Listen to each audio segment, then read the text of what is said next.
boa tarde a todos os nossos irmãos, amigos que nos acompanham na transmissão da mensagem que nesta sexta-feira, dia 2 de abril de 2021, estamos a transmitir da página dos cristãos presbiterianos da Covilhã.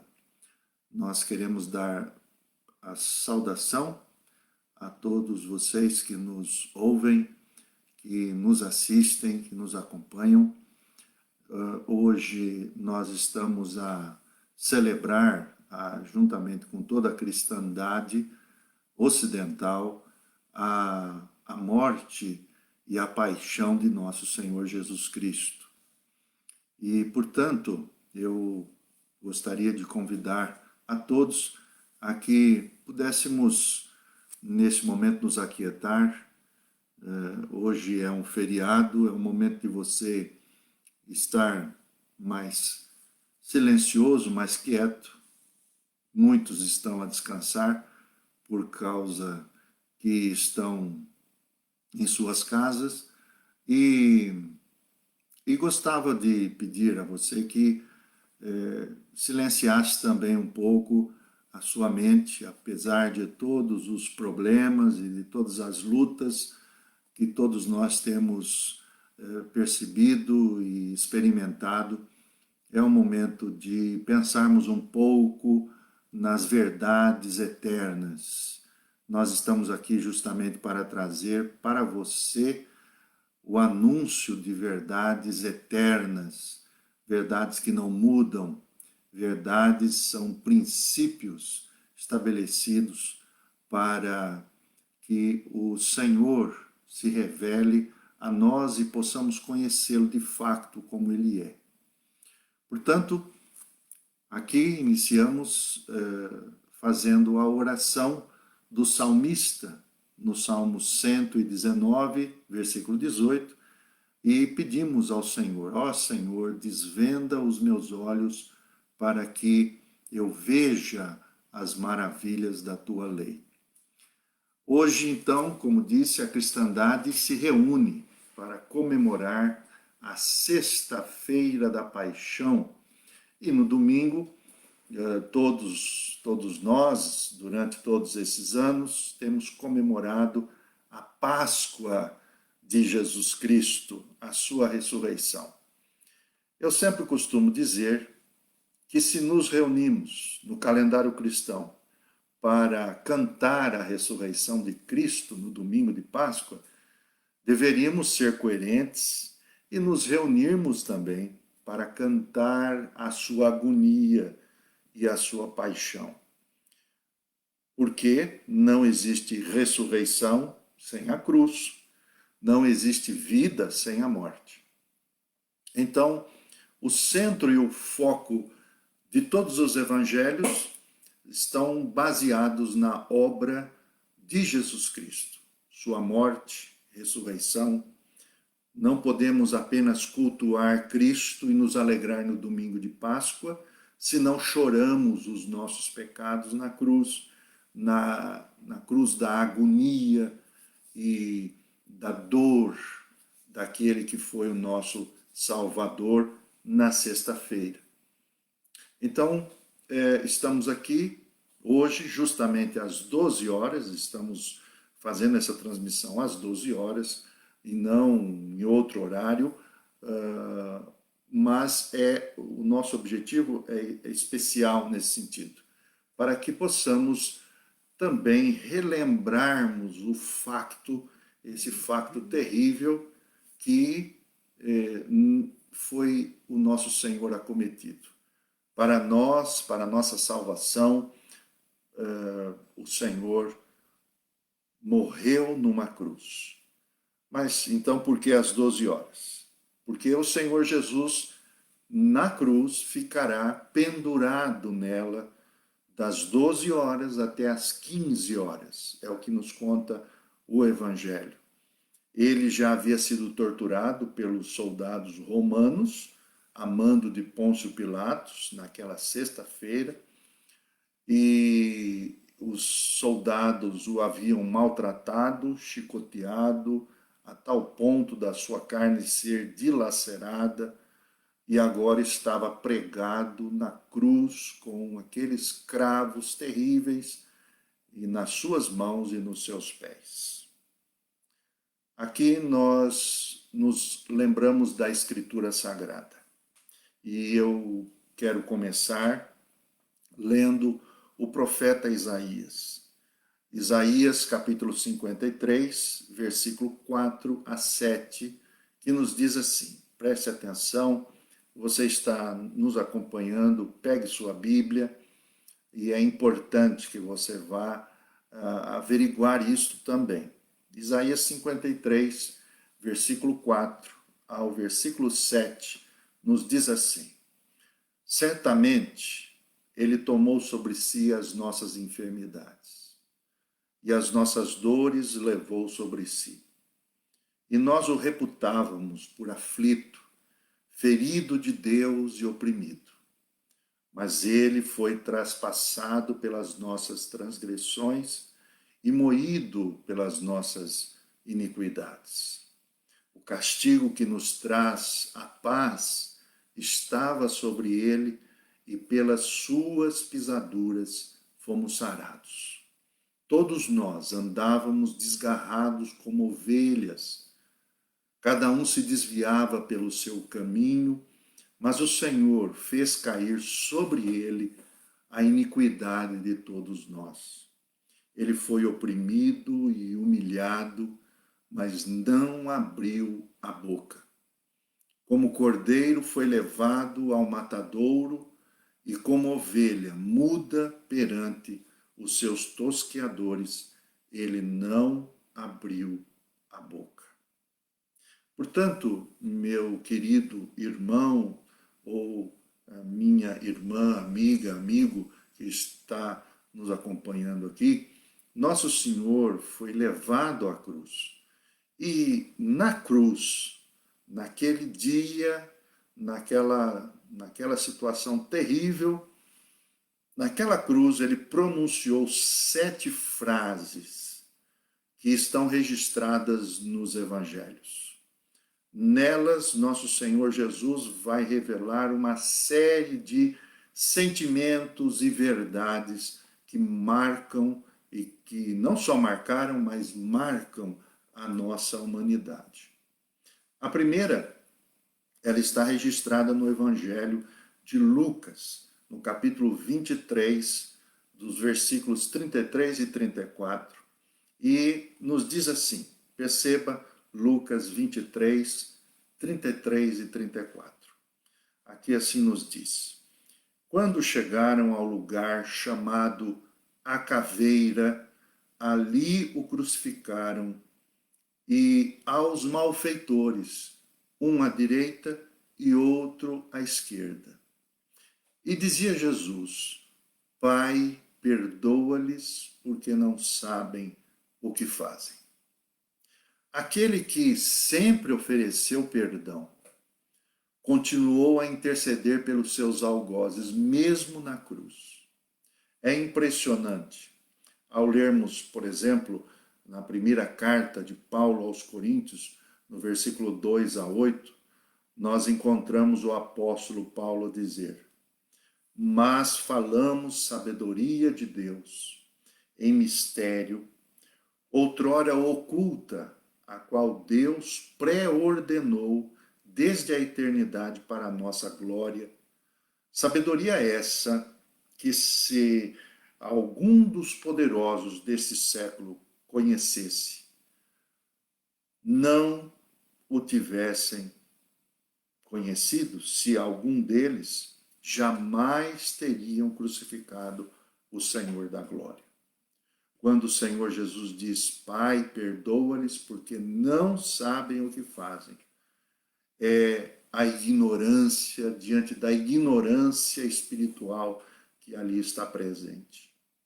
A ignorância para com Deus o ofende. Foi essa ignorância que, na verdade, nos traiu a nossa humanidade. Mesmo assim, o Senhor Jesus se entregou por nós espontaneamente. Ele diz isso em João, capítulo 10, versículo 18. Ele diz assim: ninguém me tira de mim a minha vida, mas eu de mim mesmo a dou. Tenho poder para dar e poder para torná-la a tomá-la. O perdão oferecido por Cristo é a manifestação maior da sua misericórdia. No auge do seu sofrimento, Cristo não perde a dimensão da fragilidade do ser humano e implora ao seu Pai o perdão para a culpa daqueles que o estão imolando. É impressionante, mais uma vez, pensarmos que, na verdade, o perdão é o primeiro passo para uma reconciliação. O sangue de Cristo derramado na cruz nos torna, de facto, limpos para voltarmos à casa do Pai. Mas a segunda frase, que está também registrada em Lucas, no capítulo 23, agora versículos 42 e 43, ela foi dada ao ladrão. Sim, aquele ladrão que estava, um dos ladrões que estava a ser crucificado ao lado de Jesus.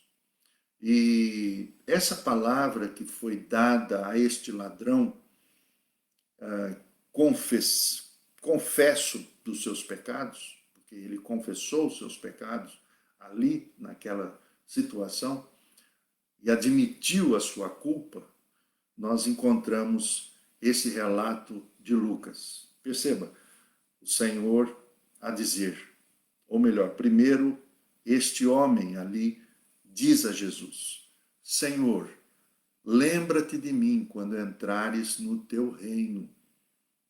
E Jesus disse a ele: em verdade te digo que hoje estarás comigo no paraíso. Sentindo terríveis dores, o homem crucificado ao lado de Jesus não o insultou como os demais, tanto quanto o outro ladrão, do outro lado da cruz, como também os romanos e judeus que estavam ali a observar. Ao contrário, aquele homem, aquele ladrão confesso, ele pede e recebe o seu perdão incondicional e imediato. Cristo não lhe prometeu o paraíso para depois, tampouco lhe falou de nossas vidas ou de possíveis reencarnações, nada disto. O Senhor Jesus simplesmente disse: hoje mesmo, ele afirma, hoje mesmo, Jesus Cristo mostrou que a certeza da vida eterna, ela é real e ela é segura. Ela não é hesitante, ela não é falsa, ela não é uma história qualquer. Arrependimento, sim, é a chave para um encontro com o Senhor. A confissão levou o ladrão a receber a palavra de segurança. O pedido foi feito no futuro. Senhor, lembra-te. E a resposta aconteceu no presente. Hoje estarás comigo no paraíso. Hoje mesmo e não depois. A terceira frase, ela é registrada pelo apóstolo João. E isso nós encontramos em João 19, 26 e 27, quando ele nos relata esta maneira. Ora, Jesus, vendo ali a sua mãe e que o discípulo a quem ele amava estava presente, disse à mãe: mulher, eis aí o teu filho. Depois disse ao discípulo: eis aí a tua mãe. E desde aquela hora o discípulo a recebeu em sua casa. Na cruz, a sua mãe estava ao seu lado. Maria, ela vivenciou todos os grandes momentos da vida do seu filho Jesus. o seu nascimento, a sua circuncisão, o milagre de Caná na Galileia, primeiro grande milagre de Jesus, mas também estava na sentença, na condenação e agora diante ao pé da cruz. Maria agora estará sozinha daqui para frente, mas também o seu filho, ele a entregará a João, o apóstolo, que estava ali também. Ela estava viúva, mas o filho não esquece a mãe e a entrega ao outro filho. A cruz, então, torna-se não somente o lugar de perdão, mas também é o símbolo de acolhimento, da proteção, do amor. O apóstolo Paulo nos diz em Romanos 15, versículo 7, ele diz assim: portanto, recebei-vos, acolhei-vos uns aos outros, como também Cristo nos acolheu para a glória de Deus. Apesar de toda a infidelidade, ele se lembra dos seus mais queridos. E ele se lembra, ele não esquece dos seus amados. Neste caso, especificamente, ele vai cuidar de Maria, mesmo finalizando a sua vida física. Maria, sua mãe, sem o filho, iria ficar desamparada. Ele deu a sua própria mãe para que João pudesse cuidar dela. E o Senhor continua, de fato, a acolher os que estão conscientes da sua orfandade e daqueles que estão certos de que são desamparados. Os que nada têm e os que vivem uma vida solitária, tantas vezes isolada, não do ponto de vista físico, mas sobretudo do ponto de vista espiritual. A quarta frase está em Mateus, no capítulo 27, 46 e 47.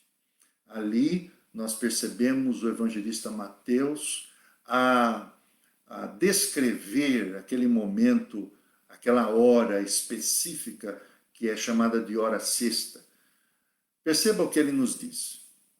E desde a hora sexta houve trevas sobre a terra, até a hora nona. E perto da hora nona exclamou Jesus em alta voz, dizendo: Eli, Eli, lama sabachthani. Isto é, Deus meu, por que me desamparaste? Em sua agonia, na sua dor, Jesus ora os salmos. Neste caso, você pode perceber este salmo é o Salmo 22, versículo 1. Aqui é o momento de uma grande angústia. O filho estava se sentindo abandonado, agora abandonado pelo pai, por um lampejo de segundos. Aqui o filho está cumprindo a justiça do pai. O pai, por amor, ele deve abandonar o filho por alguns instantes. E é isso que se passa nesse momento. Porque a justiça de Deus precisava ser cumprida. A justiça de Deus precisava e deveria ser cumprida. Jesus, por segundos, é abandonado, mas não foi e nunca será rejeitado. E nós encontramos, por exemplo, essa afirmação em 1 Pedro, capítulo 2, versículo 24, quando o apóstolo Pedro, ele justamente enfatiza essa necessidade de, naquele momento, Jesus receber todos os nossos pecados, todas as nossas misérias e mazelas. Ele diz assim, 1 Pedro capítulo 2, versículo 24. Levando ele mesmo em seu corpo os nossos pecados sobre o madeiro, para que nós, mortos para os pecados, pudéssemos viver para a justiça, e pelas suas feridas nós fomos sarados. A quinta frase é um clamor, e ela está registrada em João 19, 28 e 29. Depois, diz aqui o texto, João 19, 28 e 29, diz assim: depois, sabendo Jesus que já todas as coisas estavam terminadas, para que a Escritura se cumprisse, disse: tenho sede. Estava, pois, ali um vaso cheio de vinagre, e encheram de vinagre uma esponja, e pondo-a no isopo, lhe achegaram à boca. O corpo humano, ele tem cerca de 40 litros de água. Se ele perder 15% de água, as células começam a murchar. E o sangue começa a ficar viscoso, dificultando o trabalho do coração. Fisicamente, sentimos tontura, fadiga, inconsciência e, por fim, a morte. Jesus sentiu tudo isto, chorou as nossas lágrimas, verteu sangue por nós, sentiu o cheiro de morte, da podridão de cadáveres, e agora sentia sede.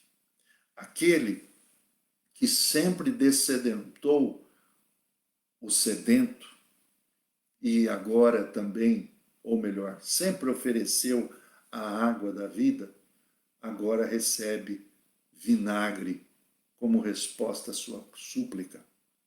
Jesus teve sede, mas ao invés de água, lhe deram vinagre.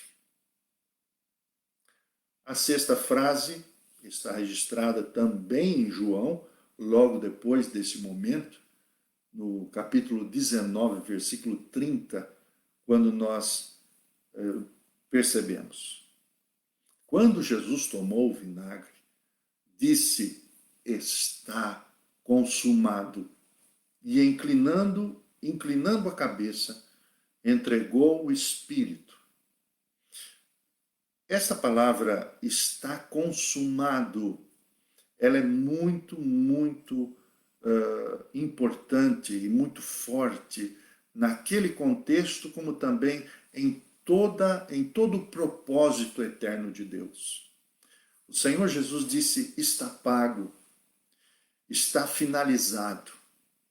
A obra de Cristo não é apenas uma obra de amor, mas, sobretudo, uma obra de justiça. Justiça de Deus. Alguém precisava completar o pacto feito entre Deus e o primeiro homem, nosso representante, o nosso primeiro pai, Adão. Nenhum ser humano podia pagar isso. Nenhum ser humano poderia substituir Adão, porque todo ser humano, descendente do próprio Adão, caído, desobediente, rebelde, jamais teria a condição justa, santa, imaculada como Deus é, e quando este pacto foi feito, de completar ou de corresponder a esse pacto. A palavra de Deus é muito clara, não há um justo suficiente, capaz e sem pecado para pagar este preço de resgate de uma humanidade pecadora e rebelde. Somente havia um, o Deus que é homem e o homem que é Deus. O Senhor, o Deus homem, o homem Deus. Ele fora escolhido do Pai. Jesus disse aos seus discípulos em João 12, 27, Evangelho de João 12, 27, agora minha alma está perturbada. E que direi eu? Pai, salva-me desta hora. Mas para isso vim a esta hora. Não há sacrifício humano Não há sacrifício humano qualquer capaz de receber o olhar de Deus. Não podemos nos enganar. Não há mérito algum em nós, não há obra alguma e nem a melhor intenção humana que se interponha entre nós e Deus poderia olhar ou pedir que Deus, o próprio Senhor, Deus Todo-Poderoso, nos olhasse, a não ser Jesus Cristo. Contudo, Jesus Cristo pagou, consumou aquela obra por mim e por você. Hebreus capítulo 10, a carta aos Hebreus capítulo 10, versículo 12 a 14, nos diz muito claramente, perceba, diz assim, mas este, Jesus Cristo, havendo oferecido um único sacrifício pelos pecados, está assentado para sempre à destra de Deus. Daqui em diante, esperando até que os seus inimigos sejam postos por escabelo dos seus pés. Porque com uma só oblação ou um só oferecimento da sua vida, aperfeiçoou para sempre os que são santificados. A última frase da sua morte, ela está registrada por Lucas. O Evangelho de Lucas 23, 45 a 46. Perceba o que nos diz o evangelista Lucas. E era já quase a hora sexta, houve trevas em toda a terra, até a hora nona, escurecendo-se o sol, rasgou-se ao meio o véu do templo, e clamando Jesus com grande voz, disse, Pai, nas tuas mãos entrego o meu espírito. E havendo dito isto, expirou. No final da sua vida, o Senhor Jesus novamente ora os Salmos. O Salmo 31, versículo 5, repete justamente esta frase que o Senhor Jesus disse. Pai, nas tuas mãos entrego o meu espírito. Jesus, então, rende-se diante do elemento mais aterrador para o ser humano, que é a morte. Ele sofre, então, agora a separação do seu corpo e do seu espírito. Seu corpo baixa ao túmulo e o seu espírito ainda vai ao Hades libertar os espíritos que estavam aprisionados. 1 Pedro capítulo 3, versículos 18 e 19 nos falam sobre isso. A morte, portanto, é a maior violação da criação de Deus. A morte, ela é, na verdade, algo terrível que nenhum de nós foi criado para passar por ela. Mas ele, na verdade, foi submetido a isso. Chega ao final, então, a agonia da sua cruz. Cristo entrega-se totalmente nas mãos do Pai. A ressurreição irá acontecer no terceiro dia. Mas eu poderia parar por aqui. Nós poderíamos dizer, terrível foi esse sacrifício e, como bons religiosos, talvez, poderíamos dizer assim, que evento terrível, que pessoa, que homem, que Deus. Mas a pergunta que fica, e é justamente esta, que é a grande aplicação de todo este evento, não é? É esta pergunta. Por que Jesus precisou morrer numa cruz? E por que ele precisou morrer por nós? Vamos agora entrar num aspecto mais teológico da história, do evento em si. Nós temos várias passagens bíblicas que nos esclarecem essa razão. Vamos começar, por exemplo, por Romanos, capítulo 3, versículo 12, quando nós percebemos o que Paulo diz. E o que Paulo está escrevendo em Romanos 3,12 é, na verdade, uma reposição de um texto do Antigo Testamento. E ele diz enfaticamente: não há quem faça o bem. Não há quem faça o bem. Romanos 6:23 nos diz que o salário do pecado é a morte, mas o dom gratuito de Deus é a vida eterna por Cristo nosso Senhor. Essa morte não é a morte física apenas, mas, sobretudo, é a separação espiritual entre nós e o ser de Deus, entre pecadores e o Santíssimo. Aqui não devemos compreender morte, então, apenas como morte física, mas morte espiritual, isto é, a nossa separação. O salário do pecado é a morte, a separação. Esta é o grande problema nosso, o maior problema que nós possamos vivenciar. A maior questão da vida é a nossa separação de Deus. Além disso, somos incapazes de agradar a Deus, porque na verdade nós estamos separados dele.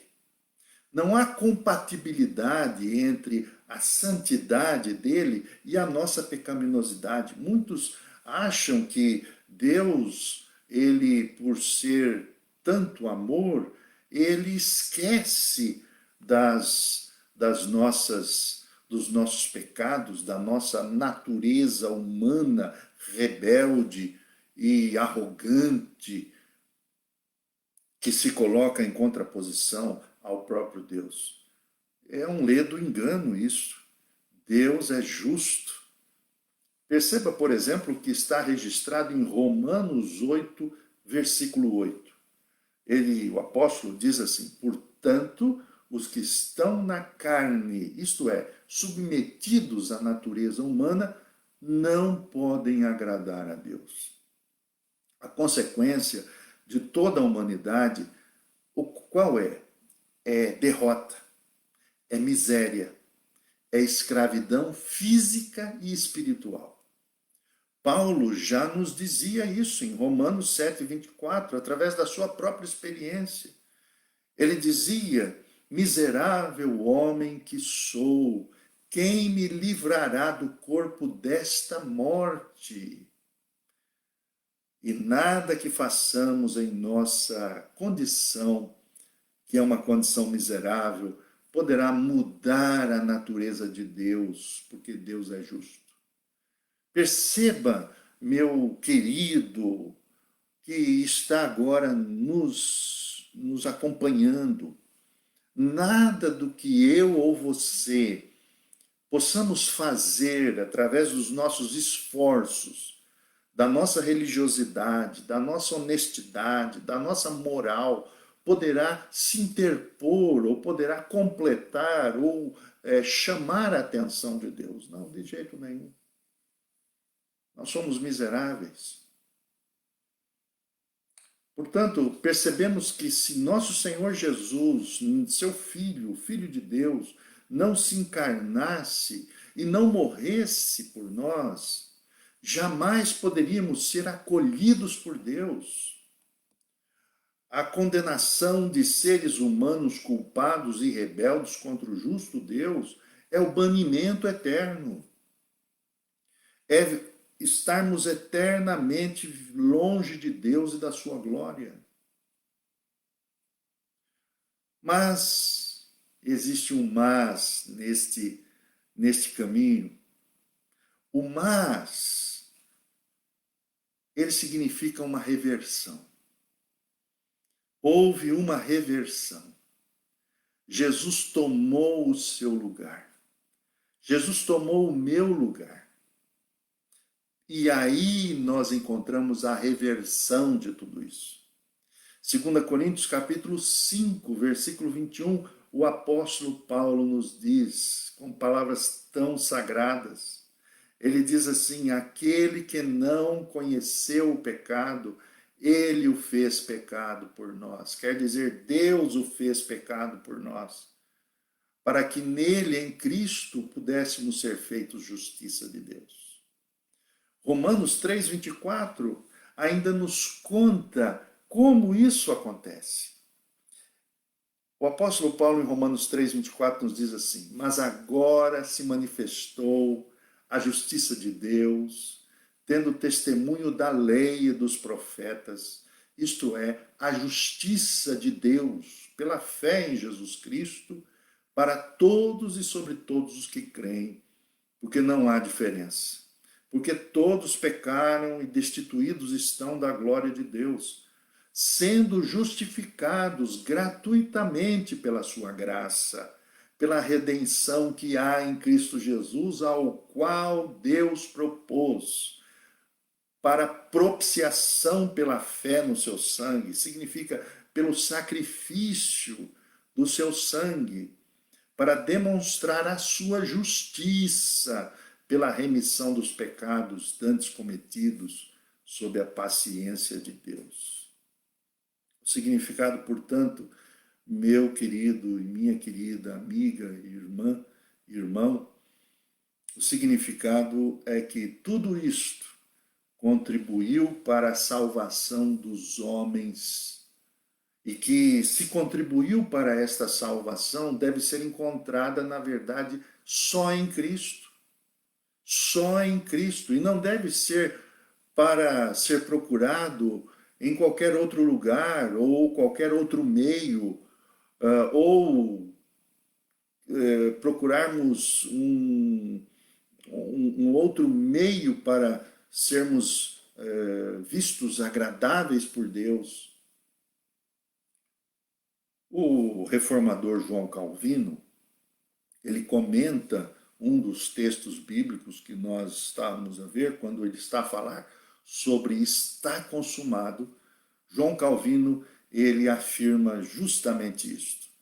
Cristo contrasta sua morte com os sacrifícios antigos e com todas as figuras do Antigo Testamento.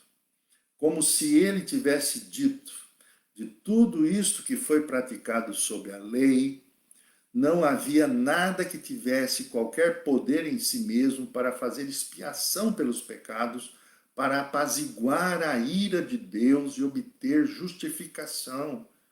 Mas agora a verdadeira salvação é exibida e manifestada ao mundo. E diz mais, a religião comum, ela tende a levar os homens a inventarem eles próprios inúmeros métodos de busca de uma salvação.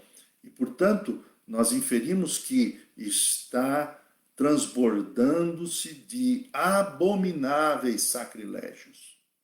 Todos os sacrifícios da lei têm que cessar, como cessaram, pois a salvação dos homens foi completada pelo único sacrifício da morte de Cristo.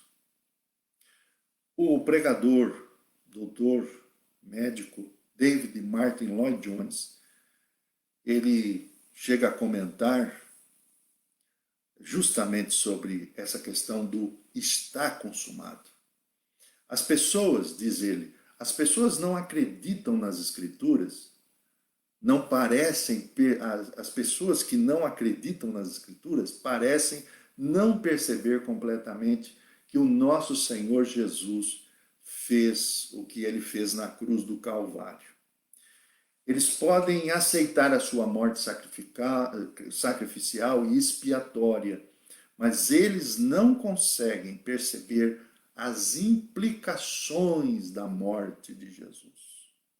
Eles sabem o suficiente para serem salvos, talvez, Muitos estão em um estado de depressão, de tristeza, sucumbindo diante das situações do mundo.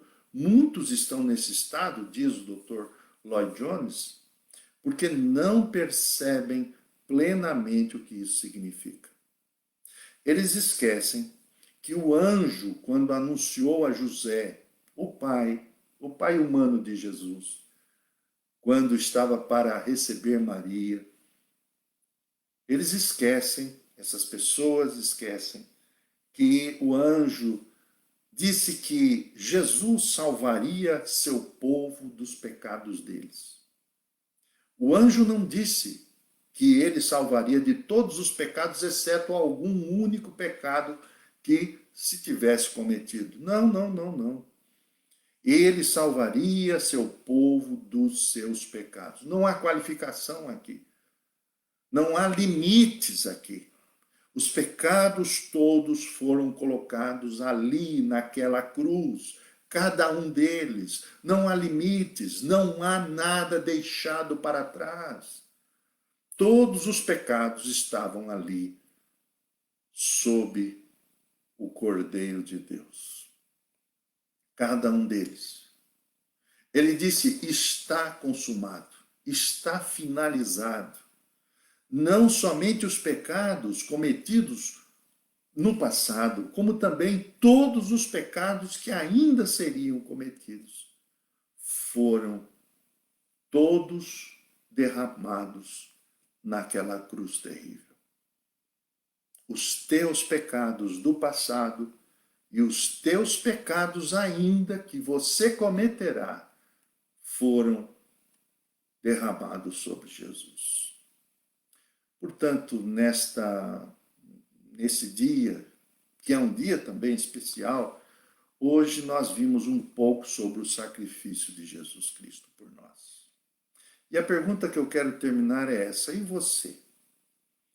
Você já se posicionou quanto a este grande acontecimento? Ou você apenas tem conhecimento? Ou você apenas entende isto como um assentimento intelectual? Para muitos, isto é apenas um evento histórico, um evento religioso, mas para outros, os que creem, é a vida, é o sentido da vida, é a razão de viver. Já é hora de uma dedicação total e restrita a este Deus que lhe amou sem medida e entregou seu Filho para que todos os que nele creem não pereçam eternamente, mas tenham a vida eterna. Hoje, nesse dia, nessa hora, neste momento, é um dia de entrega, de devoção, uma devoção total para toda a vida. Pois bem, hoje nós ficamos por aqui. Domingo que vem, nós estaremos a celebrar a ressurreição de Jesus Cristo. Fica conosco, nós estaremos aqui no domingo às 18 horas para também transmitir verdades eternas, espirituais, que não mudam e que salvam a nossa vida. Que Deus lhe abençoe e lhe dê uma sexta-feira cheia da graça de nosso Senhor Jesus Cristo. Um grande abraço para você.